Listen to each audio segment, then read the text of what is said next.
Tormented by her classmates, tonight, the I-Team uncovers new evidence in the suicide of 13-year-old Emilie Olsen. We wish you good evening. That new evidence proves the Fairfield teenager was the victim of intense bullying. But one big question remains. Why did the school's superintendent tell parents bullying had nothing to do with her death? I-Team reporter Jason Law found glaring mistakes in the school's response to her suicide and the police investigation. Jason's here now with never-before-seen evidence. Jason? That's right, Carol and Tanya. Days after Emilie Olsen's suicide, the Fairfield City School District came out and said bullying had nothing to do with her death. But we found emails, incident reports, a fake Instagram account, even Emilie's own words that showed the exact opposite was true. Tonight, we try to figure out why the school district was so quick to come to the wrong conclusion and why police didn't ask the right questions.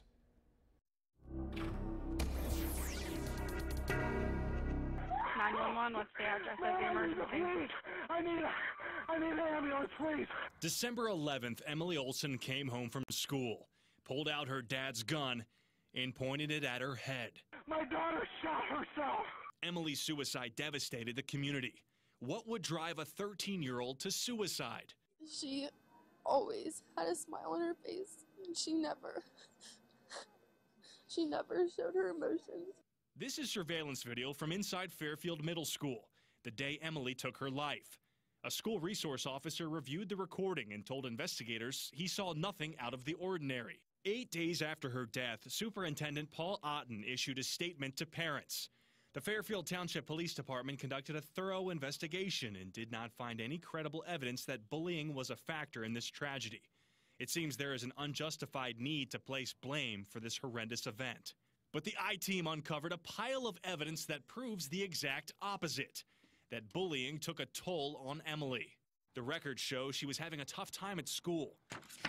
Emilie's student file contains details of a fight in October, less than 2 months before her suicide. "We were just telling the people to stop messing with Emilie Olsen," one classmate wrote. Another said, "Last year in 6th grade, this girl was getting bullied like bad. It was awful last year, and people are still doing it this year." Emilie's father, Mark, tried to warn the school.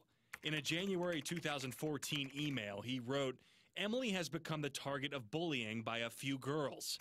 I have a bad feeling that if nothing is done, then this has the possibility to escalate into something worse." Perhaps the most devastating piece of evidence we uncovered, a fake sexually explicit Instagram account made to mock Emilie. The account has since been taken down.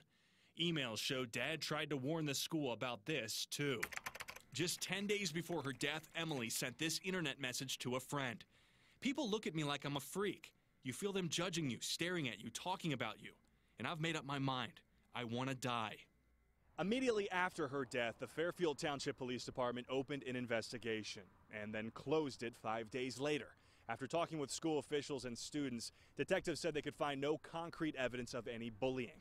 However, Chief Matt Frucci admitted to the I-Team that no one in his department ever asked for or were provided with Emilie's student file. According to Fairfield Township Police, when a detective asked school officials if there was a history of bullying, the school said no. Can we talk with you?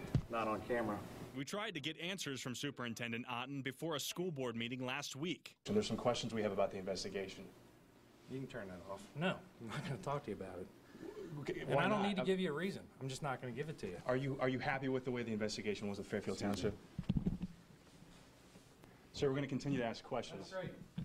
Otten later agreed to sit down with us away from the camera, behind closed doors, with City Attorney John Clemens present. Otten stood by his statement and said the district cooperated fully with police. The only reason they didn't release Emilie's file, he said, is because police never asked for it. When we showed Otten the fake Instagram account, he said he had never seen it, despite Mark Olsen's warnings to the school. And even though the school district's policy says all bullying incidents are reported immediately to the superintendent. Why weren't these documents that were in her student file handed over to the police when they were there investigating? We showed our evidence to Covington defense attorney Brad Fox, who has experience with cases involving bullying.